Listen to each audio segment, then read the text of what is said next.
अपना नाम बता देंगे और किस पोस्ट पे आप हैं उस ऑर्गेनाइजेशन में? मेरा नाम खुराइज़म अथोबा है। अथोबा मेरा नाम है और खुराइज़म मेरा सरनेम फैमिली का नाम है। और मैं coordinating committee on Manipur integrity, COCOMI कह के इसको जाना जाता है। And I am the spokesperson of COCOMI right now.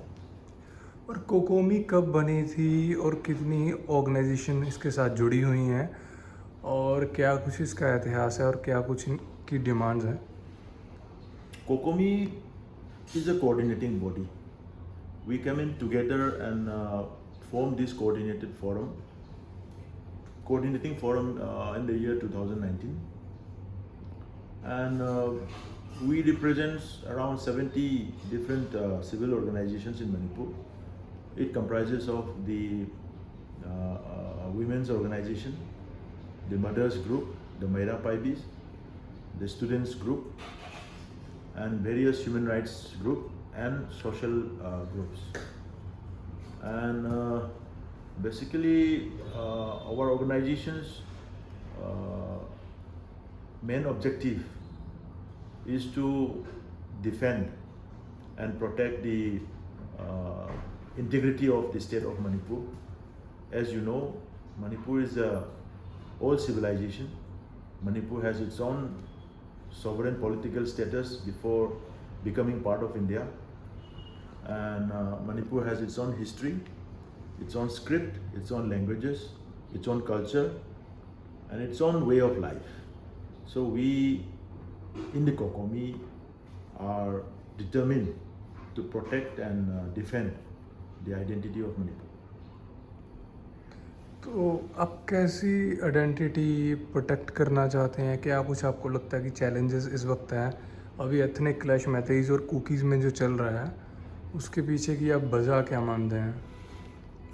उसकी सबसे बड़ी वजह यह है कि पिछले 50 सालों में हमारे राज्य एक बड़ी ट्रबल स्टेट कॉल म्यांमार और बर्मा, उस दिन का बर्मा, उससे हम लोग का जो इंटरनेशनल बाउंड्री जो सरहदें हैं वो करीब करीब 398 kilometres long international border share करते हैं। और इस बॉर्डर के भीतर दोनों तरफ में जाने माने समुदाय लोग के जैसे हम लोग चिन कुकी बोलते हैं, इन चिन कुकी समुदाय लोग के आबादी लोग वहाँ पे रहते हैं।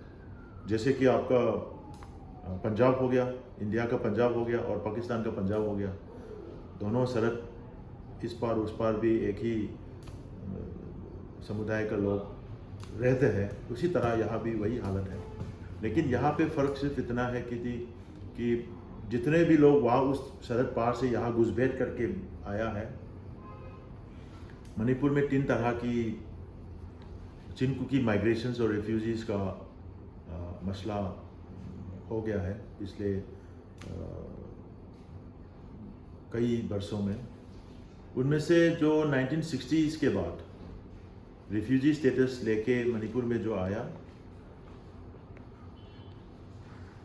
उन आबादी लोग, उन समुदाय लोग, और जो अभी नया ताज़ा 2008 के 2005 के बाद जो आया, अभी भी आ रहा है, घुसपैठ अभी भी हो रहा है। जितना भी जो हो रहा है वो लोग की वजह से मणिपुर में एक जो मणिपुर पिछले 2000 साल से यही जगह पे कम से कम 25-30 अलग अलग सी समुदाय लोग का छोटे छोटे आबादी, मतलब कम्युनिटीज़ यहाँ पे रहते हैं, एक साथ में रहते हैं। कभी एक दूसरे के बीच में मुठभेड़, मारपीट और किसी भी तरह की नाराज़गी एक दूसरे के बीच में नहीं होते थे। लेकिन हाल ही में ये जितने भी जो चिन कुकी लोग सरहद पार से जो बर्मा से आया हुआ है, उन लोगों के वजह से मणिपुर में काफ़ी तरह से एक बड़ी सी डेमोग्राफिक इम्बैलेंस का एक असर पड़ रहा है। जैसे अचानक से एक समुदाय का आबादी अचानक से बहुत ज़्यादा बढ़ गया उसी वजह से वो लोग मणिपुर के जो पिछले जो अपना जो संस्कृति है, अपना जो राज्य का जो एक क्या बोलते हैं जो आइडेंटिटी है, उसके ऊपर एक बड़ी थ्रेट आ गई। और वो लोग आके यहाँ पे जो काम करते हैं, जैसे सबसे बड़ी प्रॉब्लम है उन लोगों का, जितने भी पहाड़ी इलाका, मणिपुर का पहाड़ी इलाका में कम से कम 40% मणिपुर के इलाका में जो चिन कुकी समुदाय लोग के जो वहाँ पे घुसपैठ करके जो रह रहा है, वो लोग अफीम के खेती बाड़ी में लगे हुए हैं। और कम से कम तकरीबन पिछले 5 साल में मणिपुर सरकार ने 18,000 एकड़ का अफीम का खेती भ्रष्ट किया है। तो उसके वजह से काफ़ी असर जो सरहद पार से आया है मणिपुर में, उन लोगों में काफ़ी असर पड़ा है। और जितना भी यहाँ पे जो भारत का नागरिक बन गया, कैसे बना, क्यों बना, उसका मुद्दा अलग से हम लोग डिस्कस कर सकते हैं। लेकिन जो बन गया, उन लोगों के बीच में से कई लोग, एक नई आतंकवादी का संस्थान भी खुल गया, 1990 से खुला है। और 2008 से भारत सरकार के साथ उसके बातचीत भी चल रही है। तो उसके दायरे पर भारत सरकार का जो जितना भी यहाँ पे जो सिक्योरिटी फोर्सेस लोग जहाँ पे जो डिप्लॉयड है, उन लोगों के साथ, और जो कुकी समुदाय के जो आतंकवादी लोग हैं, उन लोगों के साथ कभी मुठभेड़, कभी कुछ नहीं हो रहा, क्योंकि उन लोगों का एक पीस टॉक जैसा एक एग्रीमेंट साइन किया हुआ है। आपका क्या ये कहना, वैसे तो पहले पाकिस्तान वाली बात कर लें कि इंडिया और पाकिस्तान का बॉर्डर दोनों तरफ पंजाबी रहते हैं, बट वो पार्टीशन रिलीजन लाइंस पर हुआ है। सिख और हिंदू इस साइड है, उस साइड मुस्लिम्स हैं ज़्यादातर, तो वो इस साइड नहीं आ सकते। और हमारे लोग उधर नहीं जाते क्योंकि हमारे तो बहुत रिश्तेदार वैसे है ही नहीं उधर, मतलब बहुत कम पॉपुलेशन सिख होगी, तो उनके रिश्तेदारों की जहाँ पॉपुलेशन बहुत कम है, तो इसलिए ये इशू डिफरेंट है। तो बाकी जो आप कह रहे हैं कि ये सू जो गवर्नमेंट ने साइन किया 2008 में, ये क्या वो इंडिया के नागरिक नहीं है जिनके साथ सू साइन किया सरकार ने? इसमें से जो उसका लीडर है, कई लीडर इंडिया का नागरिक नहीं है, और हाल जिन्होंने सू साइन किया है। हाल ही में 2019 का मेरे पास एक कागज़ है, आपको दिखाएंगे। हाल ही में 2019 जून 5 तारीख को मिनिस्ट्री ऑफ होम अफेयर्स ने, गृह मंत्री बोलते हैं ना उसको, गृह मंत्री के जरिए मणिपुर सरकार को एक चिट्ठी आया।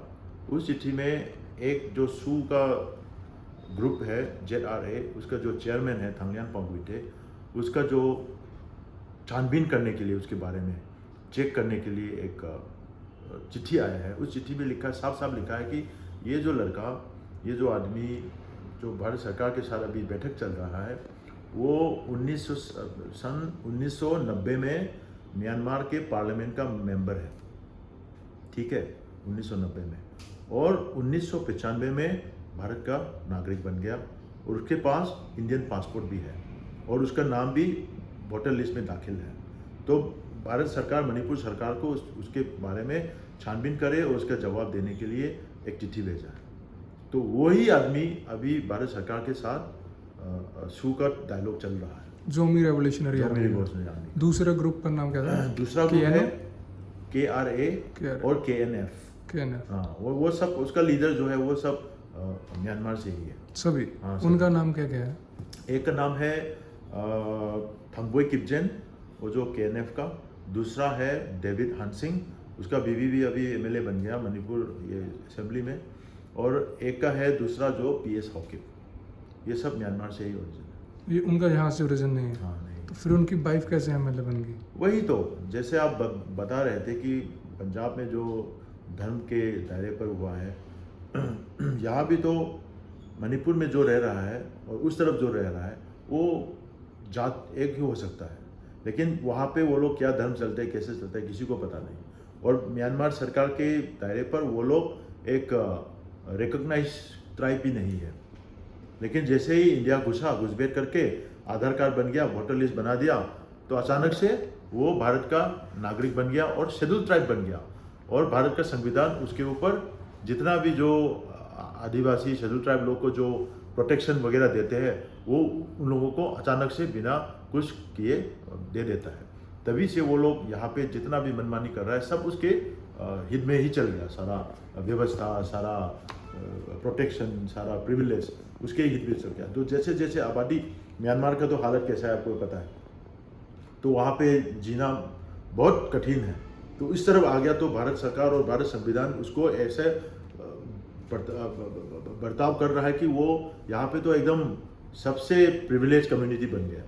तो उसी वजह से जितना भी जो 1960s के बाद जो आया है वो घुसपैठ करके जितना आबादी बढ़ गया, और आज तो उन लोगों ने अपना एक राज्य बनाने का मुद्दा भी उठा लिया, और वो भी उसका आतंकवादी ग्रुप के जरिए। और उसने मणिपुर का मैप जो है उसके ऊपर अपना मैप भी बनाना शुरू कर दिया, और उस मैप को काफ़ी तरह से वो लोगों ने किताब वगैरह कुछ भी लिख के अपना एक अलग सा इतिहास बना के उसमें वो सारी साजिश रचाई हुई है। और उन लोगों को, वो सभी हालत को देख के मणिपुर सरकार ने 3 मुद्दे उठाए। सबसे पहले तो अफीम के खेती और अफीम का जो उस तरफ से ड्रग ट्रैफिकिंग का जो इंटरनेशनल बॉर्डर से होता है उसके ऊपर कड़ी से कड़ी कार्रवाई और action, like this war on drugs कह के। दूसरा है जितने भी घुसपैठ करके जो यहाँ पे जो बैठा है जो इलीगल इमिग्रेंट, उन लोगों के ऊपर जांच करना, उन लोगों को डिटेक्शन करना। और तीसरी बात है जो घुसपैठ करके आया उन लोगों ने इतना नया गांव बना दिया। अभी मणिपुर सरकार के रिकॉर्ड में पिछले 30 साल में 1200 नया गांव का रिकॉग्निशन करने के लिए उसने दाखिल किया, एप्लीकेशन लगाया। लेकिन जो यहाँ पे जो नागा का जो आबादी है, आदिवासी लोग हमारा जो है इंडिजिनस पीपल, नागा की आबादी उन लोगों से ज़्यादा है, वो भी पहाड़ में रहता है। लेकिन उनका पिछले 30 साल में ओनली 38 नया गांव बनाने का प्रस्ताव भी आया। लेकिन कुकी समुदाय का 1200, ये तो हो ही नहीं सकता। 30 साल में 1200 गांव के अचानक से नए कैसे आ सकता है? इसका मतलब ये है कि काफ़ी ज़्यादा आबादी बढ़ गया उन लोगों का, काफ़ी ज़्यादा घुसपैठ हो गया, और उन लोगों को जांच करने के लिए मणिपुर सरकार ने ये मुद्दा उठाया। और तीसरा मुद्दा है जितना भी गांव बना उससे ज़्यादा से ज़्यादा गांव रिजर्व फॉरेस्ट एरिया और जो पहाड़ का हमारा जो फॉरेस्ट एरिया है उसमें पूरा उसको डिफॉरेस्टेशन करके उसने गांव बनाने का काम किया था। तो ये 3 मुद्दे पर मणिपुर सरकार ने उसके ऊपर कड़ी से कड़ी कठोर प्रोग्राम एक्शन लिया, तभी से ये लोग ये दंगा शुरू किया। इसमें 2 सवाल हैं। जैसे आप कह रहे हैं कि ये लोग बर्मा से आके पॉपी की खेती करते हैं, तो क्या ज़रूरी है कि बर्मा से आए लोग ही पॉपी की खेती कर रहे हैं? शायद वो लोग लोकल भी हो सकते हैं जो पॉपी की खेती कर रहे हों। क्योंकि पॉपी खेती करके पॉपी का जो कारोबार है अफीम का, ये बर्मा नंबर 1 है। एक ज़माने में 10 साल पहले बर्मा का जो शान स्टेट कहता है उस पार, उसमें जो गोल्डन ट्रायंगल कह के जाना जाता है, ये विश्व का दूसरी सबसे बड़ी अफीम बनाने का फैक्ट्री है वहाँ पे। और सारे देश में जितना भी अफीम का बंटवारा होता है वो क्या बोलते हैं, जो वो सारा वही से बनाया हुआ उसको बांटते हैं सारे देश में। जितना भी युवा लोग नष्ट में जो पंजाब में उल्टा पंजाब का जो हुआ हालत, उसका ज़्यादा से ज़्यादा अफीम वहीं से आया होगा, और मणिपुर एक उसका रूट है। तो क्या हुआ, वहाँ से जो जितना भी आदमी उसका आतंकवादी का लीडर मान लो, जैसे हम लोग नार्को टेररिस्ट बोलते हैं, वो लोग यहाँ आके अपना कैंप बना दिया। जितने भी ज़्यादा सुनसान पहाड़ी इलाका जो है वो लोग अपने कब्जे में आ गया, कोई उसको ध्यान भी नहीं देता। तो वहाँ पे आराम से उसका अफीम का खेती बाड़ी करना उन लोगों का बहुत सी कन्वीनियंट हो गया। तो उसी जरिए जो टेक्नोलॉजी वहाँ से जो खेती बाड़ी में जो उसका क्या है नॉलेज है, जो जानते हैं कैसे खेती बाड़ी करते हैं, उन लोगों का भी वहाँ से आदमी को यहाँ लाया। और जितने भी म्यांमार में अभी जो हालत हो रहा है, मिलिट्री जुंता लोग जितने भी उसके ऊपर जो वो करते हैं, जंग छेड़ते हैं, वो लोग के ऊपर कठोर से कठोर जंग छेड़ा हुआ है, और बहुत से लोग का मारपीट, मारा पीटा, बॉम्बिंग ये वो हो रहा है ना। तो वहाँ वो लोग ज़िंदगी बहुत मुश्किल से जी रहा है। तो भारत में घुस के, मणिपुर में घुस के यहाँ पे रहने पर उसका जो सुकून है, उसका जो क्या बोलते हैं कन्वीनियंस जो है जीने का, पैसा कमाने का, रहने का, सहने का, तो सब यहाँ पे तो कुछ ज़्यादा ही बेहतर है लाइफ ज़िंदगी। तो इसलिए जितना भी जो घुसपैठ करके बैठा आतंकवादी लोग उनको एनकरेज कर रहा है, वो लोग को लाके अफीम का खेती बाड़ी में सब लोग को अपने काम पे दिला देता है। तो ये नशा जो निकलता है, क्या इससे मैतेई यंगस्टर्स भी प्रभावित होते हैं? मणिपुर, इंडिया में तो मणिपुर एक ज़माने में one of the worst drug affected state है, और उसके ऊपर सबसे ज़्यादा जो HIV एड्स का केसेस है वो अभी चुराचांदपुर डिस्ट्रिक्ट जो बोलते हैं, वहाँ पे जो ज़्यादा से ज़्यादा चिन कुकी समुदाय लोग रहता है, ये इंडिया में सबसे ज़्यादा drugs related affected disease affected area है। मैतेई यंगस्टर्स पर भी इसका कोई प्रभाव होगा? एक ज़माने में अभी भी कई ज़्यादा जो जैसे वो लोग क्या बोलते हैं टेबलेट वगैरह जो खाते हैं WY ये वो कह के, काफ़ी ज़्यादा असर पड़ गया है नए युवाओं में। तो आप कौन सी कट ऑफ रखना चाहते हैं? आपको क्या लगता है कि किस डेट के बाद से लोग ये इलीगल इमिग्रेंट्स आना शुरू हुए हैं? उनको NRC की जो मांग है आपकी? जनता का मांगी तो 1951 है, 1951 है। मणिपुर सरकार का 1961 पे रखा है, और उसमें ही देके मणिपुर सरकार काम भी शुरू किया है NRC के लिए। NRC और मणिपुर पॉपुलेशन कमीशन कह के एक प्रीलूट एक्सरसाइज भी हो रहा है। उसी एक्सरसाइज में हाल ही में 2187 का घुसपैठ करके जो वहाँ पे बैठा था टेक्नोपोल डिस्ट्रिक्ट में, और वो लोग तो अपना घर भी बन के बैठ गया था, अपना कॉटेज बना के परमानेंट हाउस बन के बैठ गया था। तो मणिपुर सरकार का एक कमेटी बनाया जिसमें कुकी समुदाय का एक मिनिस्टर भी चेयरमैन था, वो खुद जाके वहाँ पे छानबीन किया, और उस छानबीन में पता चला कि ये सब इलीगल इमिग्रेंट्स है, उसका कोई पर्ची नहीं है, उसका वो नहीं है, भारत का नागरिक भी नहीं है, और अचानक से यहाँ घुसपैठ करके घर बना के रह रहा है। ये नहीं होगा, अगर तुमको रहना है कुछ दिन के लिए तो अपना शेल्टर होम हम लोग बना रहे हैं, उसमें रहना होगा, ऐसे तुम यहाँ पे गांव में बसा के नहीं रह सकता। तो उसी दायरे पर वो लोग ने प्रोटेस्ट भी किया।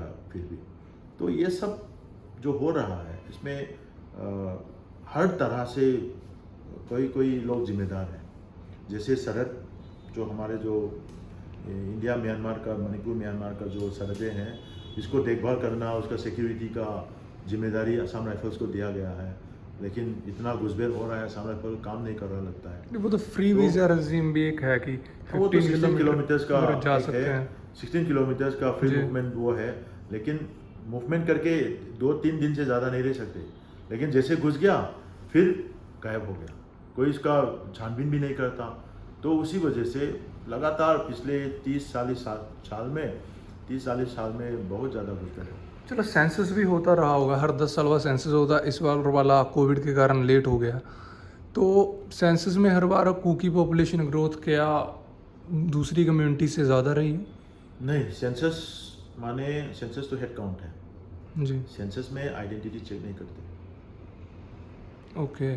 तो उसमें कुछ नहीं पता चलेगा। और जैसे 1960 सेंसस में आइडेंटिटी ये तो होगा ना कि नागा कितने, कुकी कितने, मैतेई कितने, ये तो पता चलते नहीं, है। वो पता चलते हैं, उसका डाटा है, लेकिन उसमें तो जो गिनती हुआ उसी का ही दाखिल है ना, जो गिनती नहीं हुआ उसका दाखिल कैसे होगा? आपको लगता है कि NRC होगा तो उसमें सब दाखिल होगा? हाँ, हर नागरिक को एक आइडेंटिटी कार्ड देंगे ना। जब वो देंगे तो उसको आइडेंटिटी कार्ड नहीं पकड़ेंगे तो कोई सुविधाएं नहीं आएंगे। अगर आइडेंटिटी कार्ड बनाना होगा तो वो दाखिल करना पड़ेगा, अपने आप को दाखिल करना पड़ेगा, और जब दाखिल करेंगे तो चेक करेंगे ना उसका कि दादा परदादा कहाँ से आया, क्या आया, उसका रिकॉर्ड कैसा है, तभी पता चलेगा ना ये कौन है, नया है, जो पुराना है। आपके पड़ोसी राज्य असम में NRC हुआ था, उसमें भी एक कट ऑफ रखी गई थी 1971 वाली, तो उसको इम्प्लीमेंटेशन करने में बहुत साल लगे, 3 दशक करीब लग गए, शोर शराबा होता रहा, पहले उसका इम्प्लीमेंटेशन हुआ तो बहुत से लोग जो इंडिया के जेन्युइन सिटीजन भी थी उनको बहुत दिक्कतें आई, नाजायज़ जेलों में चले गए, और उसके बाद भी 3-4-5 लाख इतना ही हुआ, कोई बहुत ज़्यादा नंबर नहीं निकले। 19 लाख हुए तो बहुत कम हुआ। 40 लाख निकला जी, 40 लाख कुछ ज़्यादा भारी बढ़ गया, फिर दूसरा थोड़ा रिलैक्सेशन करके फिर बनाया, उसमें 19 लाख निकला। फिर वो 19 लाख में से बाकी हिंदू भी तो हैं, तो उनको तो रख ही देंगे। धर्म से कोई मतलब नहीं है, आप धर्म का मुद्दे यहाँ पे मत लाना। धर्म से कोई मतलब नहीं है, यहाँ पे आदमी से, इंसान से कौन है, कहाँ से आया, कैसे आया, उसे मतलब। वहाँ तो ये है ना कि अभी जो इंडियन गवर्नमेंट जो सीए लेके आई है, एनआरसी लेके आई है, उसके तहत तो यही है कि अगर कोई भी व्यक्ति हो सकता है, मणिपुर हिंदू में लागू नहीं है। हिंदू क्रिश्चियन बुद्धिस्ट, जब मणिपुर में सीए लागू नहीं है। सी एनआरसी लागू नहीं, वो तो चलो पूरी जगह नहीं कर ही नहीं पाए वो भारत में लोग। होगा लेकिन मणिपुर में नहीं होगा। जी, तो फिर आपको क्या लगता है कि ये एनआरसी क्या पॉसिबल होगा? कि मतलब क्योंकि मोदी गवर्नमेंट भी तो कोई बहुत ज़्यादा लोगों को तो डिपोर्ट नहीं कर पाई वहाँ से भी, पॉसिबल असम से। होगा या ना होगा वो हमारे मतलब नहीं है। हमारे मतलब तो सिर्फ ये है कि जितने भी सरहद पार से लोग जो घुसपैठ करके मणिपुर में बैठा और उसके ऊपर अलग अलग सा जो नाजायज़ काम कर रहा है, उन लोगों को चुन के निकालना और उनको अपनी क्या बोलते हैं राइट प्लेस में रखना, ये बहुत ज़रूरी है। उसका हमारा वही मुद्दा है। तो भारत सरकार मानने या ना मानने से काम नहीं होगा, ये तो करना ही पड़ेगा, क्योंकि ये अपना देश का सवाल है, अपना राज्य का सवाल है, अपना जो आने वाले पीढ़ियों का सवाल है, उसका सिक्योरिटी का सवाल है। तो उसको तो करना पड़ेगा। और एनआरसी का बात जो आप कर रहे हैं ना, आसाम में अगर जब एनआरसी का पहला मुद्दा जब उठाया 1981 में, अगर तब एनआरसी करते तो उसका वो हो जाता, उसका कोई वो लोग रिजल्ट भी मिल जाते। लेकिन 81 में जो मुद्दा उठाया उसको कब काम किया? 50 साल बाद, 21 में, मोदी के आने के बाद ही शुरू हाँ हुआ है। 21 में काम किया। ठीक है, तो क्या हो गया? 50 साल में तो घुसपैठ करते रहे। इसीलिए मणिपुर में भी जब हम बोल रहे हैं, अगर ये राइट टाइम पे नहीं करेगा तो एक जमाने आएंगे कि वहाँ पे तो एनआरसी का वैल्यू ही नहीं होगा। इसीलिए हम लोग जल्द से जल्द करने का प्रस्ताव कर रहे हैं। तो आपकी अनवीरेंद्र सिंह से इस मुद्दे पे बात हुई है एनआरसी इम्प्लीमेंट करने पे? हाँ, कई बार। और उन्होंने क्या कहा कि हाँ, वो इसका जो क्या बोलते हैं एनआरसी करने का इम्पोर्टेंस मणिपुर में, वो उसको समझ है। वो बोलता है कि ही अंडरस्टैंड्स कि एनआरसी करना ज़रूरी पड़ेगा, लेकिन right now it is not the लेकिन उसको हम लोग एक तरीके से, एनआरसी का मतलब है घुसपैठ किया हुआ आदमी को निकालना, उसको डिटेक्ट करना काम है ना। तो वो एक तरीके से करने के लिए उसने भी बात चली थी। जी। तो इसके अलावा जैसे कि मणिपुर को दो अलग अलग रीजन्स में बांटा गया है, वैली एंड हिल्स, आप जाके वहाँ ज़मीन नहीं खरीद सकते, तो उस पर कुकोमी का क्या स्टैंड है? नहीं, ज़मीन खरीद नहीं सकते ऐसे कोई बात नहीं है। ज़मीन हिल्स में हाँ, ज़मीन खरीद सकते हैं, लेकिन उसका एक तरीका है, उस तरीके से खरीदना पड़ता है। और ऊपर से जैसे हिल्स और वैली का जो एडमिनिस्ट्रेटिव डिवीज़न हुआ, ये अलग सा वो है। जैसे मान लो ये ब्रिटिश टाइम के जो डिज़ाइन है जी, उसी को बिना सोचे, बिना समझे, बिना देखे भारत का जब संविधान जो कॉन्स्टिट्यूशन एडॉप्ट किया, उसने ऐसे ही इन टोटो उसको वही लेगेसी को लेके आया। तो उसी वजह से ऐसे ही रह रहा था, लेकिन किसी को कोई फ़र्क नहीं पड़ता था, क्योंकि पहाड़ी में मैतेई समुदाय जाके रहेंगे, घर बसाएंगे, बिल्कुल नहीं होगा। क्योंकि civilization don't go up on hills, civilization always get down only from hills to plain, you know it. तो कोई ऐसा मुद्दा नहीं है, लेकिन फ़र्क सिर्फ इतना है कि मान लो जैसे पंजाब मानते हैं, अगर जितना भी जो अमृतसर का आबादी है, इसको पंजाब की कई जगह पे दूसरी जगह पे जाके रह नहीं सकते,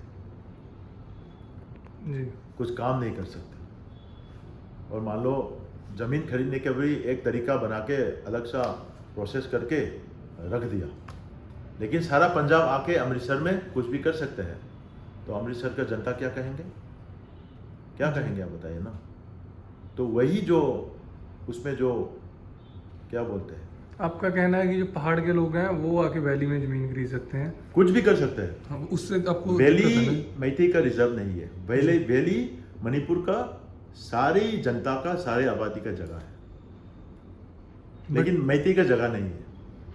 जैसे शेड्यूल ट्राइब हो गया, उन लोगों में अपना अपना जो जगह है उसको रिजर्व करके सरकार ने एक लॉ बना के रखा है, लेकिन मैतेई के लिए अपना ही जगह नहीं है। मैतेई की जगह कहाँ पे? अब तो वैली क्लियर हो गया कुकीज़ वो लोग बोलते हैं कि वैली मैते का है।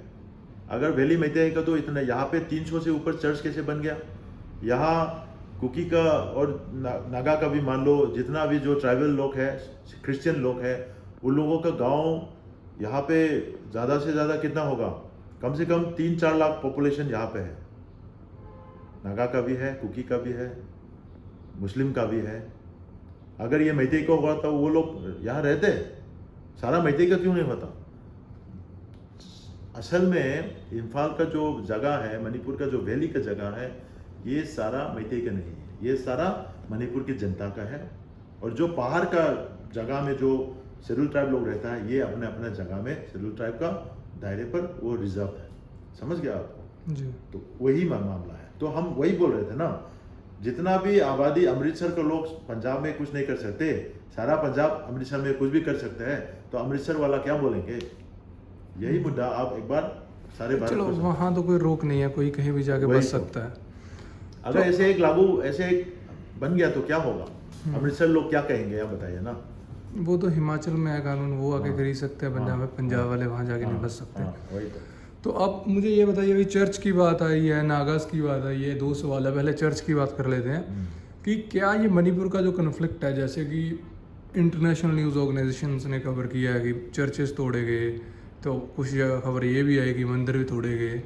तो क्या ये हिंदू मुस्लिम की लड़ाई, सॉरी हिंदू क्रिश्चियन की लड़ाई है, या फिर ये मैतेई कुकी की लड़ाई है? नहीं, ये हिंदू क्रिश्चियन का बिल्कुल नहीं है, क्योंकि मैते में भी बहुत सारा क्रिश्चियन है। मैते में जितना क्रिश्चियन है, वो करीब से करीब कुकी क्रिश्चियन का 35%। जी। जो कुकी क्रिश्चियंस है उसका 35% का ज़्यादा मैते क्रिश्चियन है। कितनी आबादी होगी? कुकी का होगा 4.5 लाख ओके और मैते क्रिश्चियंस का होगा 1.7 लाख। ओके। ठीक है। और तो इसमें क्रिश्चियन हिंदू का तो मुद्दा ही नहीं है, नंबर 1। ठीक है। और जो मैते और कुकी का नाम लेके जो अभी हो रहा है, इथनिक जो कॉन्फ्लिक्ट कहते हैं, ये भी कुकी का जो आम जनता, मैते का आम जनता का बीच का नहीं है। ये भी कुकी का जो नार्को टेररिस्ट, चिन कुकी नार्को टेररिस्ट ग्रुप है, उसका जो मिला हुआ साजिश में मिला हुआ जितना भी उसका सिविल ऑर्गेनाइजेशन फ्रंट, उसका जो ब्यूरोक्रेट जो उसका है स्पॉन्सर वाला, उसका जो पॉलिटिशियंस है, अपना अपना बीवी और अपना अपना भाईचारा, सब वो लोग मिलके एक सिंडिकेट ग्रुप है, उसका एक ड्रग सिंडिकेट ग्रुप है। वो सारा ग्रुप का रचाया हुआ साजिश है, और उसमें कुकी का आम जनता और मैते का आम जनता उसमें विक्टिम बना दिया। और उसके मुद्दे पर वो लोगों ने इसको एक अलग सा तरीके से इसको प्रोपेगेट किया। और इंटरनेशनल फोरम में जब वो गया और कहानी गया, तो वो लोग क्रिश्चियन का कार्ड लेके गया। ठीक है। जब भारत आया तो बोलता है वो करितास, महाभारत का जो करितास है वो लोग कुकी है बोलता है। उसका ड्रामा देख लो ना, उसका तो झूठ पे झूठ जो बोलते जाते हैं, उसको भी आप लोग को थोड़ा समझना पड़ेगा। जैसे वो लोगों ने जब यूरोपियन पार्लियामेंट को, या तो बेंजामिन जब इजराइल को उसने चिट्ठी भेजा प्राइम मिनिस्टर को, वो बोलता है कि इजराइल का एक लोस्ट ट्राइब है वो लोग। किसने बोला जी? कुकी लोग बोला। कब बोला है? मेमोरेंडम बोला, मेरे पास मेमोरेंडम, मैंने दिखाएंगे हम आपको जी। मनेशी बोलते हैं वो उसको, मनेशी ट्राइब जो है। कई ज़्यादा कुकी लोग भी इजराइल जाके बस गया ना जी। कई ज़्यादा, 15,000 से ऊपर गया शायद। इजराइल में वो सिटीजन बन के इजराइल का एक लॉस्ट ट्राइब का दर्जा लेके वो लोग वहाँ जाके बस गया।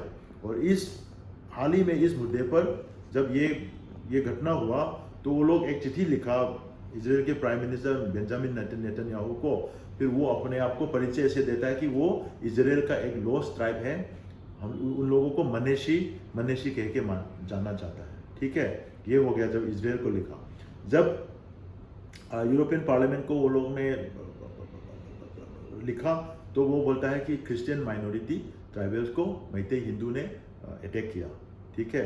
और जब उसने यूनाइटेड नेशंस को लिखा, तो वो बोलता है कि ट्राइबल लोग को ये मैते लोग ने डिस्क्रिमिनेट किया। और जो जितना भी मणिपुर का जो ट्राइबल वो लोग कुकी का रहता हुआ जगह, मिजोरम का जगह, बांग्लादेश का जो चिटागोंग हिल्स में जो हिल ट्रैक्ट्स, कुकी रहता है उसका जगह, और चीन स्टेट जो म्यांमार है उसका जगह, सब मिला के एक देश बनाने का, एक कुकी का देश बनाने का प्रस्ताव रखा उसने जब यूएन को लिखा। क्या नाम रखा है उस देश का? कुकी लैंड बोलता है ना वो लोग, जौरम बोलते हैं, जौगम बोलते हैं, जालेंगम, बहुत सारा नाम है, वो नाम पे नाम लगाते जाते हैं। तो वो नाम करके एक अलग सा राज्य बनाने का, देश बनाने का भी प्रस्ताव उसने उसी मेमोरेंडम पे लिखा, ठीक है। और जब यहाँ पे जब नेशनल टीवी में यहाँ दिल्ली में आया, तब वो क्या बोला कि जो महाभारत में जो कारितास है वो लोग वही है। ये किसने बोला, किस इंटरव्यू कुकी लोग में? ने बोला, ऐसा मेरे ध्यान में नहीं आया। आया था अभी मैं फेसबुक वगैरह में मैंने देखा। जी। तो वो लोग का एक क्या बोलते हैं, परमानेंट और कांस्टेंट आइडेंटिटी का वो नहीं है। जहाँ जहाँ जाता है उसी की ये देख के वो कुछ भी बना लेता है, कुछ भी बोल देता है। तो ये हालत है उसकी। मैं मोइरांग गया था, मोइरांग में कुछ पोस्टर्स देखने को मुझे मिले, प्ले कार्ड्स पड़े थे कि cookies go back to Israel. तो ये वही तो। मैतेइयों के एरिया में लिखे हाँ हुए वही थे। तो। ये आपके लोग क्यों कह रहे हैं, जब आपके लोगों को पता है कि इनका इजराइल से कोई लेना देना नहीं है? इजराइल से लेना देना है ना, वो खुद बोल रहे हैं ना। जब इजराइल के प्राइम मिनिस्टर को वो खुद चिट्ठी लिखा तो वो खुद अपना परिचय देता है कि क्योंकि हम लोग अपना भाई है, हम लोग मनीषी ट्राइब है, हम लोग इजराइल का वही लोस्ट ट्राइब है, one of the lost tribe है, वो खुद बोला ना। और कई ज़्यादा भी लोग जाके इजराइल में घर बस गया ना, मणिपुर से जाके, उसका वीडियो नहीं देखा आपने? नहीं, मुझे हम आपको सब सारे भेज देंगे, देख लो। जी। तो वो खुद अपने आप को परिचय देके वो सब चला गया उधर, कई लोग। तो तभी तो यहाँ का लोग बोला कि, यहाँ का समुदाय, मैत्री समुदाय लोग बोला कि अगर तुम लोग इजराइल से हो तो इजराइल चले जाओ, यहाँ आके क्यों जंग छेड़ रहे हो। तो फिर बात अगर हम मैतेइयों की कर लें कि मैतेई आजकल हिंदुज़म को फॉलो करते हैं, शांतिदास गोसाई ने किस तरह ये आके पहिम्बा को बोला, कैसे फोर्सफुली हिंदू बनाया गया, तो आप लोग कौमी का क्या स्टैंड है रिलीजन के ऊपर की, मतलब आप लोग जो हिंदू आज जो है हिंदू से ही रहेगा या फिर सनामाही धर्म की और वापस जाएंगे आप लोग? नहीं सी, मैतेई को सबसे पहले आपको समझना होगा। जी। मैतेई एक कम्युनिटी नहीं है, मैतेई माने एक नेशन है। Meitei is a nation in character. जी। इसलिए मैतेई का जो जनता या तो ये जो आबादी है, इसमें हर तरह की जने मिला हुआ है। जैसे आप एक बोल रहे हो कि शांतिदास गोसाई का जो क्या बोलते हैं जनरेशन्स, उन लोगों का जो हिंदू कन्वर्ट मैतेई लोग हैं, उसमें कई ज़्यादा बंगाल से आया हुआ हिंदू महापुरुष लोग का अपना ही वो भी है। जैसे यहाँ पे जो मैतेई ब्राह्मण लोग हैं, उसमें वो कई ज़्यादा वही से ही एक वो है। और दूसरा है मैतेई का जो अपना जो पुराना सनामही का जो है, जो हमारा जो एक पुरानी जो रिलीजन है, उसमें ही उसका जो जनरेशन्स अभी उसमें भी शामिल हैं, ठीक है। और मैतेई में अभी हाल ही में मैंने बोला आपको कि क्रिश्चियन भी है, 1,70,000 का क्रिश्चियन का आबादी है। और हमारे जो पुराने मैतेई जो क्या बोलते हैं जो रिलीजन है, उसमें 2,20,000 का वो है, ठीक है। और बाकी 8-9 लाख का वो है हिंदू है। और इस हिंदू में भी दो तरह के हिंदू है, एक ब्राह्मण और एक क्षेत्रीय, ठीक है। जैसे उसमें नाम में जो सिंह आते हैं, ये लोग को क्षेत्रीय माना जाता है। तो मैतेई का जो अपना अलग सा एक डिफरेंट बैकग्राउंड से, डिफरेंट फिलोसॉफी से, डिफरेंट ओरिजिन से सब एसिमिलेट करके ये एक नेशन बना था। तभी तो ये पिछले 2000 साल से यही जगह पे एक सॉवरेन स्टेट करके जी रहा था, जिंदगी चल रहे थे। तो और हाल ही में जब 1947 में भारत आज़ाद हुए, तो 1949 में मणिपुर, 1947 में ही 14 अगस्त आज ही मणिपुर भी आज़ाद हुए थे। कल भारत का आज़ाद होगा, ठीक है। आप एक दिन पहले हो गए? एक दिन पहले होते थे, 20 रात को। फिर क्या होता है, उसके बाद 2 साल बाद 1949 में मणिपुर फिर भारत का एक राज्य बन गया, जी, ठीक है। तो मणिपुर एक नेशन है, एक देश है। और मैतेई जैसे भारत में अगर if you are an Indian, Tamil is also an Indian, जी Bengali is also an Indian. जी We are also an Indian. So we become one Indian. Na?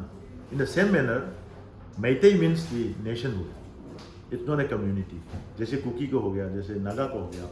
They are more community, in character. But Yeah. Meitei is not a community. It's a nation. जी हाँ, चलो ये merger की बात पे हम पहुंच ही चुके हैं। तो जैसे कि कुछ संगठनों ने, सम ऑर्गेनाइजेशंस ने कल को शटडाउन की कॉल दी है कि हमारा ये आज़ादी दिवस नहीं है, हर साल 15 अगस्त 26 जनवरी को बंद की कॉल देते हैं। तो कोकोमी का उस पर क्या कहना होता है कि मतलब मर्जर जो 1949 में हुआ, कुछ एक खबरों में ये भी आता है हिस्टोरिकल रिकॉर्ड्स में कि राजा को ज़बरदस्ती कोर्स किया गया साइन करने के लिए, मर्जर्स एग्रीमेंट साइन करने के लिए, क्योंकि सरदार पटेल से के पास जब एक ब्यूरोक्रेट पहुंचे असम के, उन्होंने कहा, जब बताया कि राजा नहीं साइन कर रहा, तो सरदार पटेल ने कहा था कि क्या इंडियन आर्मी का कोई ब्रिगेडियर नहीं है। तो उस पर आप क्या ऑर्गेनाइजेशन क्या रुख रहता है? अभी तक हम लोग ने उस मुद्दे पर बात नहीं उठाई हमारे जो कोकोमी के टेबल में, लेकिन हाँ एक संघर्ष तो है उस मुद्दे पर। और ये भी सच है कि आप जो बता रहे हैं, जो कहानी बता रहे हैं, ऐसा ही एक हुआ है। तो उसका कई सारा किताब भी है, कई सारा रिकॉर्ड्स भी है उसमें, वो भी है। और शिलोंग टाइम्स ने जब मर्जर का जो खबर निकला तो उसमें फ्रंट लाइन में एनेक्सेशन बोला है, उसको मर्जर नहीं बोला है। तो ऐसे एक मुद्दा भी है, लेकिन वो दूसरा मुद्दा है। वो लोग मेइटे का, हम लोग कोकोमी के टेबल से और कोई भी ऑर्गेनाइजेशन से वो मुद्दा नहीं था। वो मुद्दा दूसरा जो अभी मेइटे का जो मणिपुर का इंसर्जेंट ग्रुप्स होते हैं, वो लोग उसको उठा के ही ये बात छेड़ी हुई है। तो उसको तो भारत सरकार एक पॉलिटिकल नेगोशिएशंस के लिए उसमें डिस्कस करना पड़ेगा। और वो तो हम लोग ने कोकोमी के टेबल में कभी ये मुद्दा तो अभी तक नहीं उठाया। तो जैसे बात की है आपने कुकीज़ की कि वो एक अलग स्टेट की मांग कर रहे हैं, दूसरी तरफ नागाज भी हैं। तो नागा तो इंडिजिनियस ट्राइब है यहाँ की, मैथी मानते भी हैं उनको, तो उनकी भी नागालिम की डिमांड है। अभी थोड़े दिन पहले वो प्रोटेस्ट भी हुआ अगेन की फ्रेमवर्क एग्रीमेंट को इम्प्लीमेंट कीजिए। तो अगर फ्यूचर में जो नागा एरियाज़ हैं मणिपुर के, नागा डोमिनेटिंग डिस्ट्रिक्ट्स हैं, अगर उनको कोई ऑटोनोमस काउंसिल मिलती है या नागालैंड में शामिल किया जाता है, ग्रेटर नागालैंड बनता है, तो उस पर फिर आप लोगों की क्या राय होगी? क्योंकि आप तो मणिपुर की इंटीग्रिटी की बात कर रहे हो। नहीं, ये मुद्दा तो अभी नया नहीं है। जब 2001 में हुआ, मणिपुर का असेंबली पूरा जल गए थे। जून अपराइजिंग। हाँ, जून अपराइजिंग जब हुआ था जी, उस तो वक्त थोड़ा सा बता देंगे कि लोगों को पता नहीं होगा जिनको। उस टाइम क्या हुआ, 1997 में NSCI नाम नेशन का सीज फायर एग्रीमेंट साइन हुआ। और उस दायरे पर जो सीज फायर एग्रीमेंट है उसमें बैंकॉक में एक एग्रीमेंट डील किया। उसमें वो लोगों ने ये तय किया कि जो सीज फायर एक्सटेंशन है वो जहाँ भी नागा रहेंगे वही उसी जगह पे भी ये सीज फायर लागू होगा। लेकिन मणिपुर की कई जगह में भी वो लागू है। तो मणिपुर का जनता का ये मानना है कि जितना भी जो नागा का इंसर्जेंसी का इशू हुआ उसको नागालैंड में ही कन्फाइन होना है। उसके भीतर मणिपुर में अगर घुस के सीज फायर का एक्सटेंशन होगा तो इसका मतलब है मणिपुर के अंदर भी जो उसका जो मुद्दा है उसका भी अंदर जुरिस्डिक्शन घुस जाएंगे। तो मणिपुर जनता नहीं मानती, क्योंकि मणिपुर का एक अलग सा अपना एक इतिहास है। जैसे मैंने आपको पहले भी बताया, मणिपुर का एक अपना एक राज्य का अपना एक वो दर्जा है, वो कभी किसी तरह पे उसको ठोस नहीं पहुंचा सकते हम लोग। तो उसको डिफेंड करने के लिए सब ने बोला कि विदाउट टेरिटोरियल लिमिट का जो मुद्दा है उसको हटाओ और नागालैंड स्टेट में कन्फाइन करो, और उसके बाद मणिपुर के अंदर कभी मत वो मुद्दा लाओ। तो ये मांगे थे, लेकिन नहीं हो पा रहा था। तो अचानक से सारे जनता लोग जाग गए और रास्ते पे आ गया, मुद्दा उठाया, हड़ताल किया, ये किया। फिर अंत में जितना भी जो हमारे उस टाइम प्रेसिडेंट रूल भी लागू हो गया, तो जितना भी हमारा जो इलेक्टेड मेंबर्स है उन लोगों को सबने सजा दिया कि तुम लोग सरकार बना गया, वो किया और अपना काम नहीं कर रहा, तुम्हारा रहने का कोई वो नहीं है। तो सब अपना क्वार्टर वगैरह जनता लोग जला दिया, स्टेट असेंबली जला दिया, सब कुछ हो गया। तभी भारत सरकार को एक यकीन हो गया कि ये मुद्दा आगे नहीं ले जा सकते, तभी उन्होंने जो विदाउट टेरिटोरियल लिमिट का जो है उसको हटा दिया एग्रीमेंट से। तो ऐसे से सब फिर शांति में आ गया। तो ये पहले से ही मैते लोग का या तो मणिपुरी लोग का मुद्दा है कि मणिपुर का जो अपना एक जो संस्कृति, अपना एक जो आइडेंटिटी है, इसको बचा के रखना, उसको संभल के रखना भारत सरकार का भी उतना ही जिम्मेदारी है। अगर भारत सरकार उसको क्या बोलते हैं नेग्लेक्ट करके, उसको डिसरेस्पेक्ट करके अपना मनमानी करेंगे तो मणिपुर का कोई भी जनता उसको सहेंगे नहीं, उसके ऊपर हम लोग अपना जान भी दो बैठेंगे। ये सारा मणिपुरी लोग का एक क्या बोलते हैं एक डिटर्मिनेशन है। वैसे उखरूल में NSCIM का ऑफिस भी है, तो टैक्स भी इकट्ठा करते हैं वो लोग। इसके अलावा दूसरे कैंप भी हैं, तो मणिपुर पुलिस कुछ नहीं कहती। तो उस पर फिर आपकी क्या राय है कि मतलब अगर फ्यूचर नहीं, वो तो भारत सरकार करवाया ना जी, भारत सरकार ने सीज फायर एग्रीमेंट करवा के खुलेआम उन लोगों को अपना काम मनमानी करने में वो लोग समर्थन दे रहा है। इसी तरह कुकी लोग का भी वो लोग समर्थन दे रहा है ना, ये सस्पेंशन ऑफ ऑपरेशन शू के जरिए। आप तो ये इसके सब खिलाफ भारत हैं? सरकार का किया हुआ करतूत है ये, तो इसका जिम्मेदारी उन लोगों को ही हम लोग फिक्स करेंगे, किसी और को नहीं ठहराएंगे। आप लोग उसके खिलाफ हैं? बिल्कुल। भले ही वो NSCIM के साथ हो हाँ, मणिपुर में। हाँ, एक्सटॉर्शन वगैरह ये नहीं कर सकते। इसकी मांगे जो है भारत सरकार को बनाता है, वो मांगता है, वो ठीक है। भारत सरकार उसका सबका देख के वो अपना राय दे, ठीक है। और जितना भी जो मणिपुर में हो रहा है, इसकी जिम्मेदारी भारत सरकार को ही लेना है। अगर फ्यूचर में उनको ऑटोनॉमस हिल काउंसिल मिल जाती है या कुछ और मिल जाता है, तो फिर उसका आप विरोध करेंगे नागास को भी? नहीं, ऑटोनोमस हिल काउंसिल मतलब क्या मतलब 6th शेड्यूल ऑफ कॉन्स्टिट्यूशन में अगर नहीं, मिल 6 शेड्यूल मणिपुर में नहीं होगा। ये पहले से ही हम लोग का वो है, कौमी का किसी स्टैंड भी है। तरह का और किसी भी समुदाय लोग का, मैते का भी नहीं चाहिए, मैते का भी नहीं दिलाए, किसी का भी नहीं दिलाए, नहीं होगा। किसी का नहीं होना चाहिए। अभी असम राइफल्स के साथ मेरा बाईबीस का काफ़ी वो हुआ, कन्फ्लिक्ट हुआ है। तो एक जगह करंट लगाने की बात आई है कि इसके अलावा गो बैक असम राइफल्स के नारे भी लगे हैं, जहाँ प्रोटेस्ट भी हुआ। उसके बाद आई थिंक मेरा बाईबीस की या कुछ किसी और ग्रुप की, जिसका मुझे नाम अभी याद नहीं आ रहा, उन्होंने कॉल दी थी कि हम चूड़ाचंदपुर की तरफ रैली निकालेंगे, बाद में जिसको पोस्टपोन कर दिया गया। तो उस पर आप लोगों का क्या कहना है? किस पर? असम राइफल्स पर या चूड़ाचांदपुर वाला सभी रैली? दोनों पे। नहीं, असम राइफल्स पर से मणिपुर का जनता का विश्वास उठ गया, क्योंकि मैंने पहले भी बताया कि 398 किलोमीटर सरहदे का देखभाल करना असम राइफल का जिम्मेदारी है।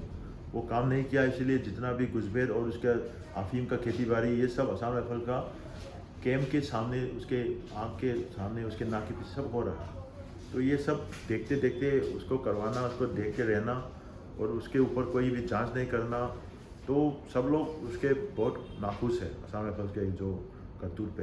तो मणिपुर में से पिछले हमारी तरफ से भी गृह मंत्री जी को भी हम लोग ने प्रस्ताव किया कि असम राइफल को बदली करे। मणिपुर का जो 31 MLAs ने भी चिट्ठी लिखा कि असम राइफल बदल दे, दूसरा BSF या तो सेंट्रल कोई भी फोर्सेस आके उसको रिप्लेस करे, क्योंकि वो लोग कुकी का जो वो है आतंकवादी लोग हैं, उन लोगों के साथ भी वो लोग बहुत ज़्यादा भाईचारा चल रहा है। तो ये भी कुछ एक वो हो गया, एक अविश्वास होने का एक रीज़न भी वही हो रहा है।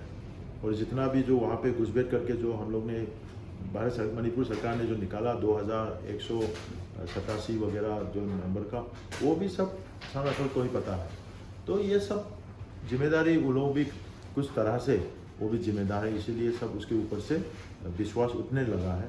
तो ये बहुत अफसोस की बात है कि असम राइफल्स ने इसको क्या बोलते हैं, विश्वास कॉन्फिडेंस रिबिल्ड करने का, विश्वास जताने का काम ठीक से नहीं कर पा रहा। ये तो हो गया एक दूसरा। और दूसरा वो मुद्दा जो वहाँ, ये तो कोई अपना अपना जो संस्थान को लेके जो अपना अपना मुद्दा उठाते हैं, उसमें कई लोग ऐसे मुद्दा उठाते हैं कि होगा या ना होगा उसका भी ठीक से वो लोग सोचते भी नहीं हैं। हाल ही में अपना जो मन में जो आया उसी मुद्दे को उठा के ऐसे ही चल पड़ा, लेकिन काम भी नहीं हुआ। जैसे कि 3 मई को ये वायलेंस ब्रेकआउट हुई है और ऐसी खबरें अभी आ रही हैं वायर ने एक स्टोरी किया कि 8 मई को जो इंडियन गवर्नमेंट और जिन संगठनों का साइन हुआ था उनमें कुछ वार्तालाप होना था, किसी समझौते पर वो पहुंचने वाले थे, उससे 5 दिन पहले ही वायलेंस ब्रेकआउट हो गई। तो क्या आपको पहले से कोई अंदेशा था कि 3 मई को कुछ ऐसा हो सकता है, क्योंकि उस दिन एक रैली भी रखी गई थी? तो क्या आप, क्योंकि आपकी कमेटी का नाम है कि coordination committee on Manipur integrity, क्या आपको पहले से कोई अंदेशा था कि ऐसा कुछ हो सकता है? बिल्कुल नहीं। मैं भी दिल्ली में था, 3 तारीख को मैं दिल्ली में था, 4-5 तक मैं दिल्ली में था, 6 तारीख को मैं घर वापस आया।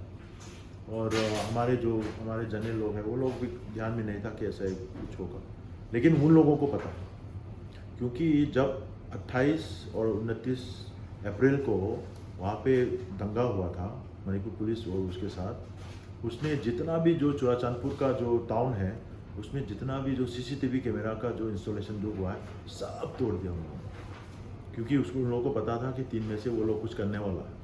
और उसके ऊपर हाल ही में मीडिया रिपोर्ट्स भी आया कि जितना भी जो इंटरनेशनल मीडिया हाउस का जो लोग, कई लोग 29 तारीख को अप्रैल को चौसापुर पहुंच के वहाँ पे बैठ गए 3 तारीख का रिपोर्ट लेने के लिए।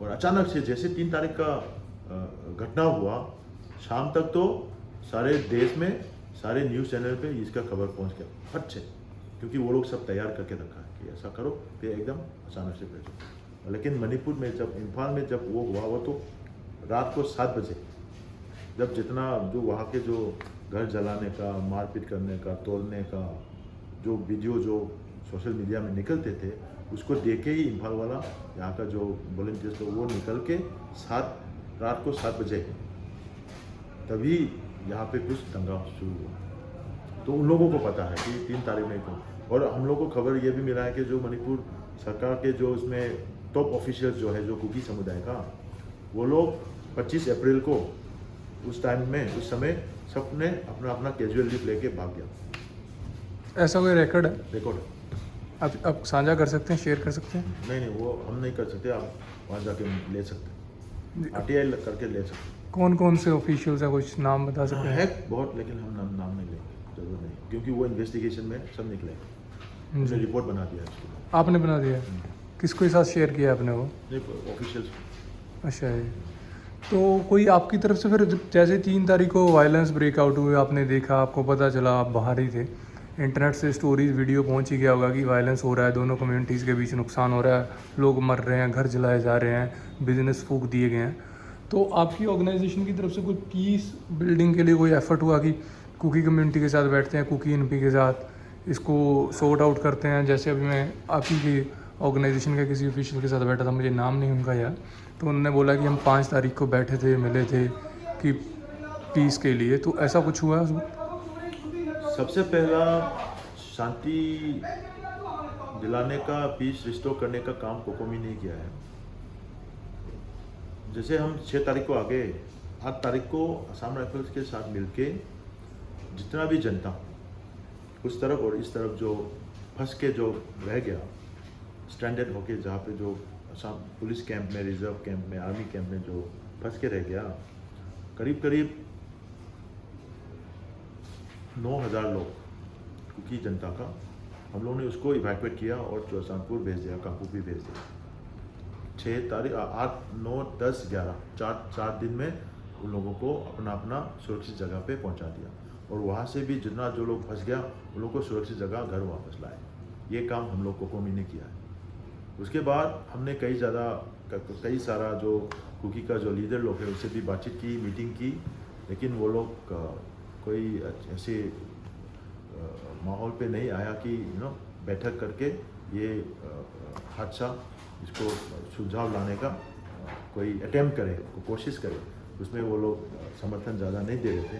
और उसका जो कुकी एनपी वगैरह उसका लीडर लोग जो है वो पिछले 1 हफ्ते जो जब वो लोग यहाँ पे कैंप में फंस गए थे तो वो बहुत सारा फ़ोन कर रहा था।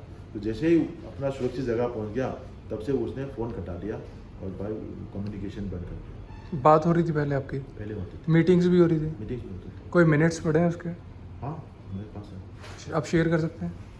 हाँ, किस बारे में? ये मुद्दे पे नहीं, दूसरे मुद्दे पे हम लोग मीटिंग हुए थे। और 6 तारीख को भी एक मीटिंग हम लोग ने फिक्स किया था, उसमें लंच वगैरह साथ मिलके फिर बैठक करने का कुकी डी के साथ, लेकिन 3 तारीख को हादसा हो गया, 6 तारीख को मीटिंग नहीं कर पाए। अच्छा जी, तो वायलेंस के बाद कोई मीटिंग नहीं हुई? नहीं, जी, पहले होता रहा है? पहले होता। किन चीज़ों को मुद्दों पे होती रही है? हाँ, वही मुद्दा है, एनआरसी करने का और जी। ये फॉरेस्ट एरिया को बचाने का, और जैसे जो मुद्दा है उसी में। अच्छा, तो वो लोग रिस्पॉन्ड करते थे इस वक्त? हाँ, रिस्पॉन्ड करते हैं। बहुत बहुत धन्यवाद सर आपका। Thank you sir.